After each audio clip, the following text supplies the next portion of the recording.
Hello. देखो बच्चों, इस क्वेश्चन में हमें क्या दे रखा है, दो वेव दे रखे हैं, ठीक है, y1 और y2। यानी y1 यहाँ पे ये s1 से जो वेव निकल रही वो वेव, और जो s2 से निकल रही है वो वेव, ठीक है। इनकी इक्वेशन दे रखी है y1 और y2, ठीक है।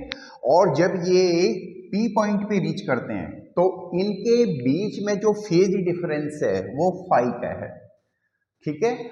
और हमें जनरल में ये इंटेंसिटी बतानी है कि इंटेंसिटी का फॉर्मूला ये होगा 4I0 cos square 5/2 where I0 equal to a square, ठीक है। वैसे intensity proportional to square of amplitude होती है, ठीक है, बट ऐसा इसने क्वेश्चन में दे रखा है कि I0 equal to a square, तो इसलिए हमने उसको ऐसे लिखा है, ठीक है बच्चों, क्लियर है। तो आप देखो, अब देखो इसको प्रोसीड करते हैं। अब ये दोनों वेव P पे पहुंच रही हैं, ठीक है। तो रिजल्टेंट एम्पलीट्यूड क्या होगा एट P, दोनों वेव को हम ऐड कर देंगे, यानी ये रिजल्टेंट वेव है और या रिजल्टेंट वेव का एम्पलीट्यूड है, और ये हम दोनों को ऐड कर रहे हैं y1 प्लस y2, ठीक है, क्लियर है। अब देखो ये हो गया a cos omega t plus a cos omega t plus 5, ठीक है। अब इसे ही हमें सॉल्व करना है। अब देखो वी नो दैट फॉर्मूला देखो, cos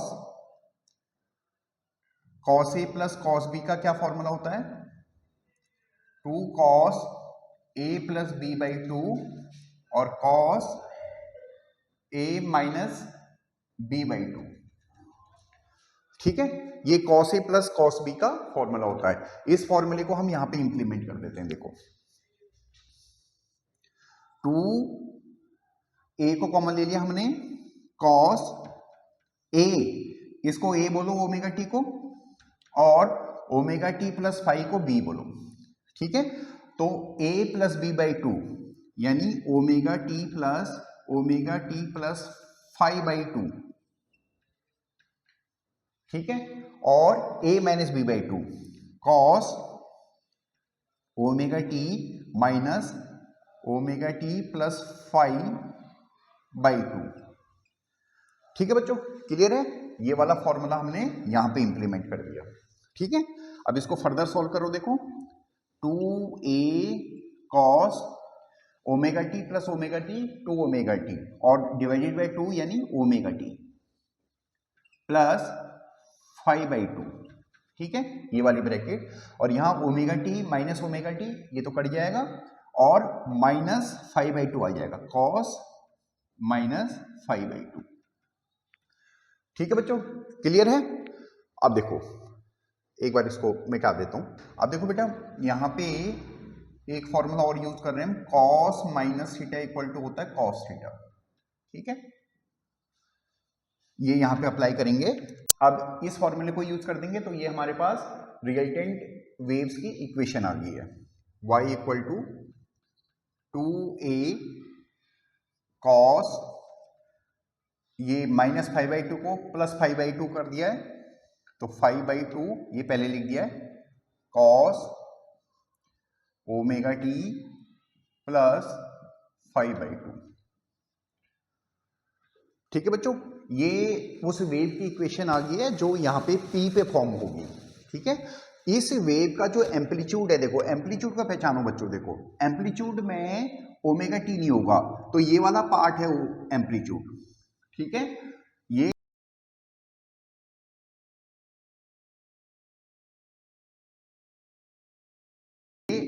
ओमेगा वाला पार्ट, ये वाला पार्ट नहीं रहेगा, ये वाला पार्ट इसका एम्पलीट्यूड है, ठीक है, क्लियर है। तो यानी ये जो वेव P पे बनी है उसका जो एम्पलीट्यूड है उसको अगर हम कैपिटल ए से बोलें तो वो ये हो जाएगा 2a cos 5 बाई 2, ठीक है।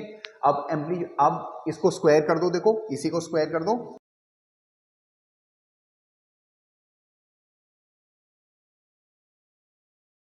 तो ये हो जाएगा a square 4a square cos square 5 by 2, ठीक है।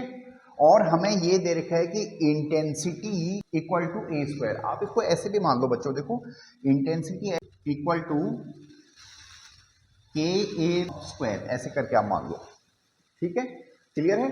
तो के की वैल्यू आप मान लो 1, ऐसे, ठीक है।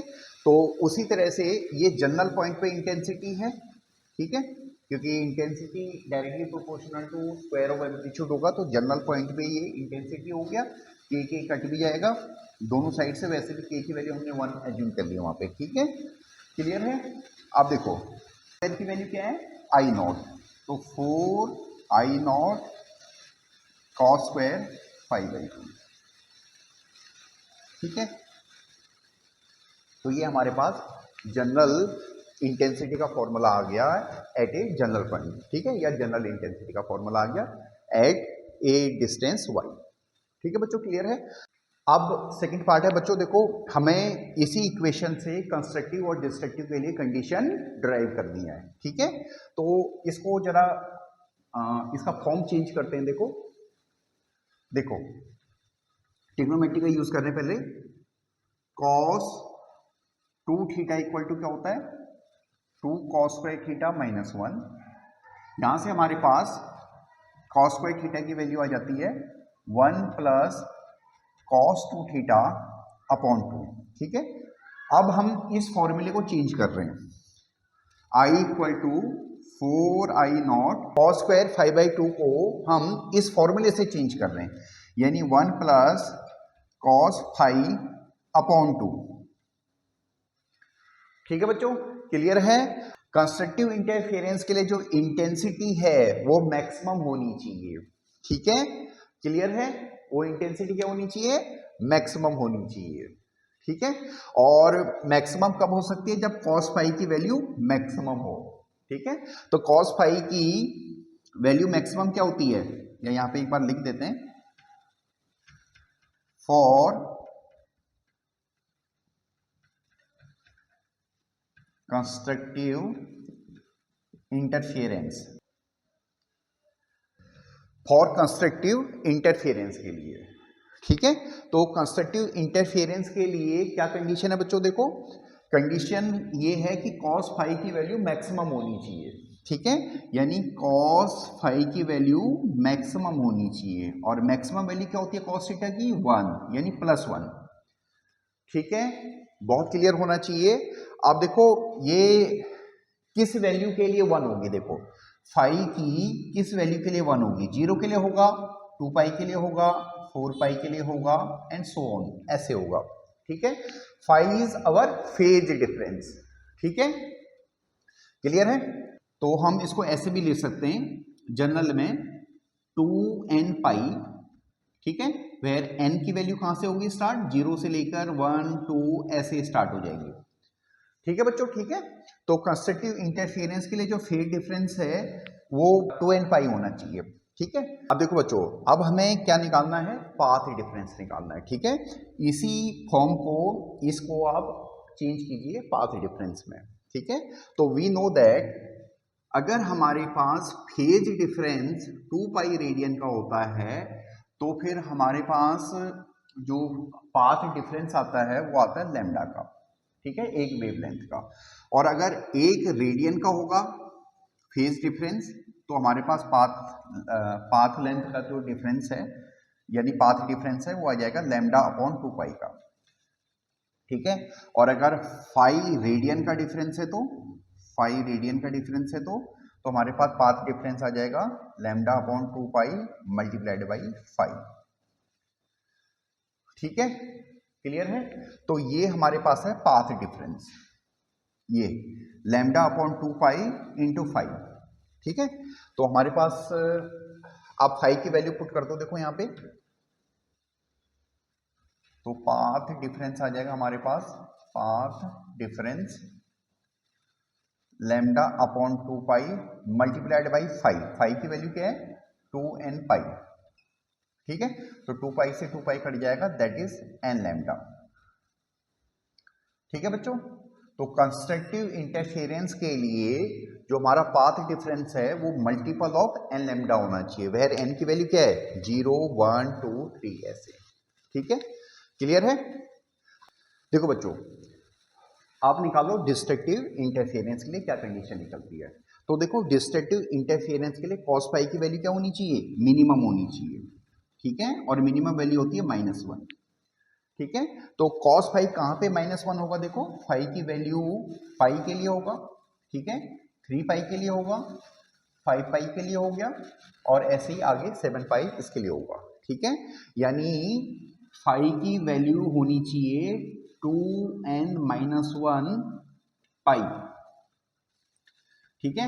वेयर n की वैल्यू कहां से स्टार्ट होनी चाहिए, 1 2 3 ऐसे स्टार्ट होनी चाहिए। देखो n की वैल्यू 1 पुट कर लो तो पाई हो गया, 2 पुट कर लो तो 3 पाई हो गया, 3 पुट कर लो तो 5 पाई हो गया, ठीक है बच्चों, क्लियर है।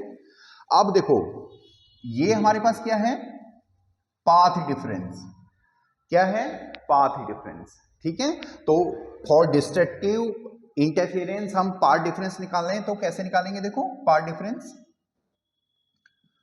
जो पाथ डिफरेंस है वो कैसे निकालेंगे, इस फॉर्मूले से, lambda upon 2 pi multiplied by phase difference, और फेज डिफरेंस हमारे पास कितना है 2n-1 पाई, ठीक है, और पाई से पाई कट जाएगा, that is 2n-1 lambda by 2, ठीक है। और n की वैल्यू का ध्यान रखना है, n की वैल्यू कहां से स्टार्ट हो रही है, 1 से, 1 2 3 ऐसे करके, इसी चीज को हम बोलते हैं odd multiple of lambda by 2, odd multiple. देखो n की वैल्यू 1 पुट किया तो लैम्डा बाई 2 आ गया, ठीक है, 2 पुट किया तो 3 लैम्डा बाई 2 आ गया, ठीक है। तो ये डिस्ट्रक्टिव इंटरफेरेंस के लिए कंडीशन है, ठीक है बच्चों, क्लियर है। तो होप सो आपको समझ में आया होगा, अगर कोई प्रॉब्लम हो तो आप कमेंट कर सकते हो।